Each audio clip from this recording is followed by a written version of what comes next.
Hello दोस्तों, कैसे हो आप सभी। मैं अरविंद आप सभी साथियों का एक बार फिर स्वागत करता हूं आपके अपने चैते परिवार अरविंद सर साइंस में। दोस्तों, आज की क्लास में हम लोग डिस्कस करेंगे फिजिक्स क्लास 12th के जो बच्चे हैं उनके लिए ये क्लास पूरी तरीके से डेडिकेटेड होगी। तो कहने का मतलब क्या है कि आपकी ये फिजिक्स की फर्स्ट चैप्टर की सेकंड वीडियो होगी। मतलब कहने का मतलब ये दूसरी क्लास है पहले चैप्टर की।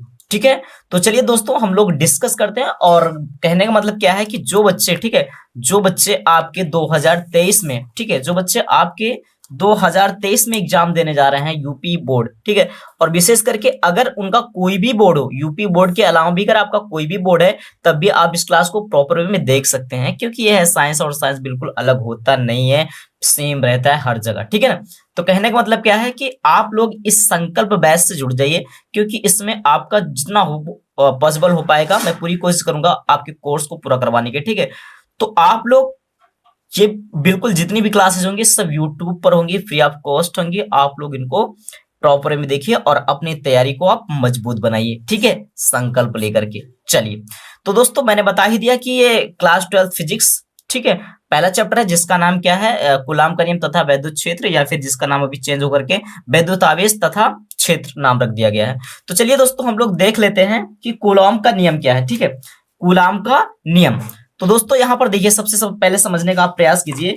यहाँ पर कूलाम का नियम क्या है कि इस नियम के अनुसार दो स्थिर बिंदु आवेशों के मध्य लगने वाला आकर्षण या प्रतिकर्षण बल दोनों आवेशों की मात्राओं के गुणनफल के अनुक्रमानुपाती तथा उनके बीच की दूरी के वर्ग के व्युत्क्रमानुपाती होता है। कहने का मतलब क्या है कि आपके एक वैज्ञानिक रहे, ठीक है, जिनका नाम क्या था आपके कूलॉम साहब। उन्होंने 1785 में, ठीक है, 1785 में दो आवेशों के संबंध में अपना एक नियम दिया, ठीक है, जिसको हम क्या बोलते हैं, कूलॉम का नियम। और ये कहाँ के वैज्ञानिक थे, आपके फ्रांस के। ठीक है, तो ये फ्रांसीसी वैज्ञानिक थे। 1785 में अपना नियम दिया दो आवेशों के मध्य लगने वाले बल को ज्ञात करने के लिए। तो यहां पर क्या बोल रहा है कि दो आवेश होंगे, मान लो। अब इसको आप समझने का प्रयास कीजिए। ठीक है, अब इसको हम आपको समझाने का प्रयास करते हैं, अच्छे से समझिए। ठीक है, आप परिभाषा वहां नोट कर लीजिए। यहां पर बोल क्या रहा है, यदि दो आवेश होंगे, ठीक है, दो स्थिर आवेश बिंदु होंगे, अब या बिंदु आवेश होंगे, आप जो बोल पाओ वो बोल लो यार। ठीक है ना। कहने का मतलब क्या है, दो स्थिर बिंदु आवेशों के बीच लगने वाला आकर्षण या प्रतिकर्षण बल उनकी, मतलब आवेशों की मात्राओं के गुणनफल के समानुपाती तथा उनके बीच की दूरी के वर्ग के व्युत्क्रमानुपाती होता है। कहने का मतलब क्या है, मान लेते हैं एक आवेश हमारा ये है जिसको हम मान लेते हैं Q1, और एक आवेश हमारा ये है जिसको हम मान लेते हैं Q2, और दोनों जो है आपका, ठीक है, दोनों आपका R दूरी पर, ठीक है, R मीटर की दूरी पर स्थित है। R मीटर की दूरी पर क्या है, स्थित है। तो एक आवेश आपका क्या है Q1, एक आवेश आपका क्या है Q2।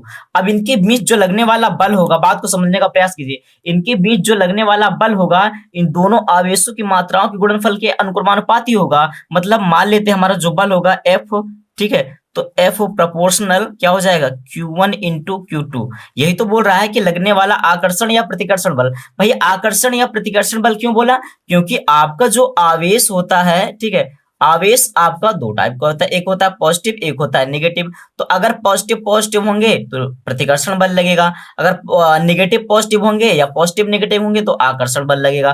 कहने का मतलब है कि अगर विपरीत आवेश होंगे तो आकर्षण बल लगेगा, और समान आवेश है तो प्रतिकर्षण बल लगेगा। इसलिए बोला जा रहा है कि इस दो स्थिर बिंदु आवेशों के बीच लगने वाला आकर्षण या प्रतिकर्षण बल इनकी आवेशों की मात्राओं के गुणनफल के, इनके बीच में गुणा है, गुणनफल के समानुपाती। समानुपाती का मतलब क्या है कि अगर इनके गुणनफल का मान बढ़ेगा तो बल भी उतना ज्यादा ही लगेगा। समानुपाती या अनुक्रमानुपाती एक ही चीज होता है, और इसका सीधा सा मतलब होता है कि अगर इसकी वैल्यू इंक्रीज हुई, इसकी वैल्यू बढ़ेगी, तो इसकी वैल्यू भी बढ़ेगी। ठीक है, अब यहां पर आपको ये समझ में आई बातें। उसके बाद बोला है कि उनके बीच की दूरी के वर्ग के व्युत्क्रमानुपाती होता है। तो उनके बीच की दूरी, तो उनके बीच की दूरी के वर्ग के व्युत्क्रमानुपाती, इसको मान लेते हैं क्वेश्चन नंबर फर्स्ट।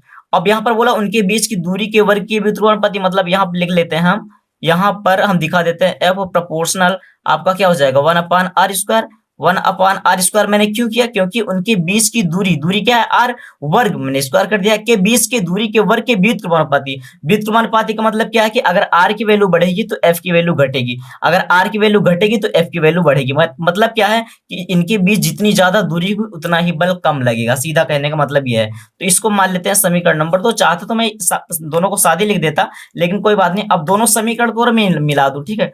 दोनों समीकरण को अगर मैं मिला देता हूं, समीकरण 1 और समीकरण 2 को मिलाने पर, ठीक है, समीकरण 1 तथा 2 को मिलाने पर, वैसे इस चीज को डायरेक्ट भी लिखा जा सकता था, बट कोई बात नहीं। तो यहाँ क्या कर देंगे, यहाँ पर हो जाएगा आपका f प्रोपोर्शनल, आपका क्या हो जाएगा Q1 इंटू Q2 अपॉन में क्या हो जाएगा आपका r²।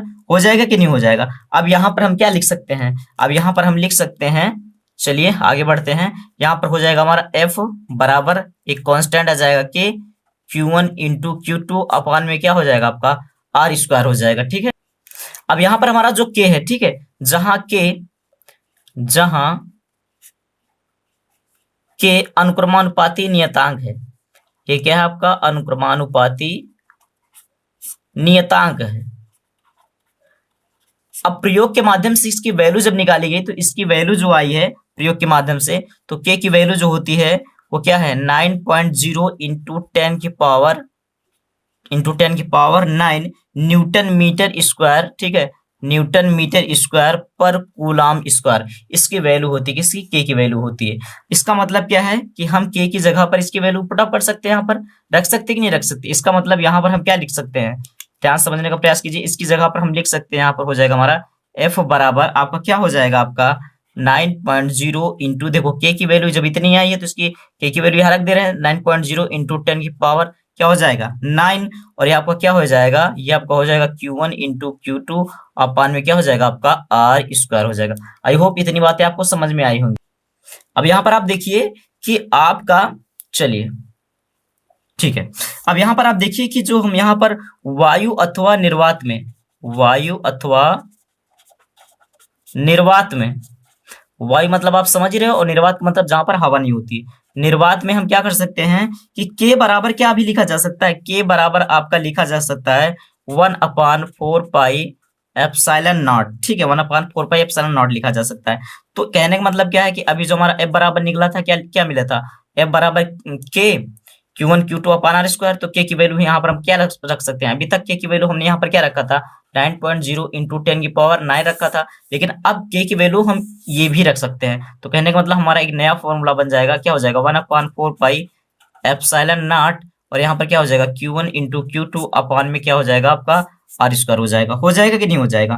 इसका मतलब क्या है, अब यहाँ पर आपका जो एप्सिलॉन है, ठीक है, एप्सिलॉन 0, इसको क्या बोलेंगे एप्सिलॉन 0, इसको क्या बोलेंगे निर्वात की विद्युतशीलता, इसको क्या बोलेंगे निर्वात की वैद्युतशीलता, निर्वात की वैद्युतशीलता, ठीक है। अब इसकी जो वैल्यू होती है, ठीक है, एप्सिलॉन नॉट पढ़ो इसको या एप्सिलॉन 0 पढ़ो, इसकी जो वैल्यू होती है 8.85 गुणे 10 की घात -12 कूलॉम स्क्वायर पर न्यूटन मीटर स्क्वायर होती है, ठीक है। तो एप्सिलॉन 0 की जो वैल्यू होती है वो क्या होती है, आपको याद रखना है 8.85 गुणे 10 घात -12 कूलॉम स्क्वायर पर न्यूटन मीटर स्क्वायर होती है, ठीक है। आई होप इतनी बातें आपको समझ में आ गई होंगी, ठीक है। चलिए अब यहां पर आप समझने का प्रयास कीजिए कि यदि दोनों आवेशों के बीच माध्यम वायु के स्थान पर कोई अन्य, ठीक है, परावैद्युत माध्यम, मतलब कि जैसे अभी तक क्या था, आपने देखा था कि वायु होती थी या फिर निर्वात होता था, लेकिन अब उनके बीच में कोई माध्यम है, जैसे क्या हो, जैसे तेल हो, और क्या हो आपका कांच हो, और क्या हो आपका अभ्रक हो, ठीक है। अगर ये सब कोई माध्यम है तो हमारा फॉर्मूला क्या बनेगा, तब जाकर के जो हमारा फॉर्मूला बनेगा, ठीक है, हमारा जो फॉर्मूला बनेगा दोस्तों, वो हमारा फॉर्मूला क्या बन जाएगा, एफ बराबर हमारा बन जाएगा 1/4 पाई एप्सिलॉन नॉट 4 पाई, आप पाई समझ लीजिएगा इसको, ठीक है, एप्सिलॉन नॉट के हो जाएगा, और यहाँ पर क्या हो जाएगा Q1 इंटू Q2 अपॉन में क्या हो जाएगा r²। और देखो एफ की जो एफ का जो मात्रक होता है वो क्या होता है, न्यूटन होता है। तो आप इस चीज को लिख सकते हो, ठीक है, आप न्यूटन के साथ जा सकते हो एफ के लिए, ठीक है, आप हर जगह आप न्यूटन लिख सकते हो इस चीज को, ठीक है। क्यों लिख सकते हो, क्योंकि भाई न्यूटन जो होता है वो बल का मात्रक होता है। इतनी बात तो आपको कॉमन सेंस की बात है, इतनी बात तो आपको पता ही है, ठीक है। अब जहां जो आपका के है, ठीक है, अब यहाँ जो आपका के है ये बीमा ही नियतांक होता है, जिसे क्या बोला जाता है, पदार्थ का परावैद्युतांक। क्या बोला जाता है, परावैद्युतांक। ठीक है, यहाँ पर ये जो के लिया गया है ये इस माध्यमों के लिए लिया गया, बात समझने का प्रयास कीजिए। यहाँ पर जो आपका के आया है, ठीक है, वो आपका के था, आपका नियतांक था, ठीक है, लेकिन यहाँ पर जो आपका के आया है वो मान लो कि जो आपका माध्यम है अगर वायु अथवा निर्वात ना होकर के बल्कि उसमें तेल है, मतलब माध्यम आपका जो तेल है या फिर कांच है, अभ्रक है, तो उस कंडीशन में हम क्या बोलेंगे, यहाँ पर परावैद्युतांक लेंगे, जिसको हम के से डिनोट करते हैं। ठीक है, अब एक चीज समझने का प्रयास कीजिए, इसको परावैद्युतांक तो बोलते ही बोलते हैं, साथ में इसको विशिष्ट परावैद्युता भी बोलते हैं, या फिर क्या बोलते हैं इसको, एक मिनट आपको दिख नहीं रहा है, चलिए, इसको क्या बोलते हैं, साथ में साथ इसको क्या बोलते हैं, विशिष्ट परावैद्युता भी बोलते हैं, विशिष्ट परावैद्युता भी बोला जाता है इसको। ठीक है, आई होप आपको इतनी बातें समझ में आ गई होंगी। ठीक है, और एक चीज ये समझने का प्रयास कीजिए, जो आपका के होता है, ठीक है, के की जो वैल्यू होती है इन सब की तो अलग अलग होती है, लेकिन अगर आपका माध्यम, अगर आपका निर्वात है या वायु है, तो निर्वात अथवा वायु के लिए जो के की वैल्यू होती है वो 1 होती है। निर्वात अथवा वायु के लिए के की जो वैल्यू होती है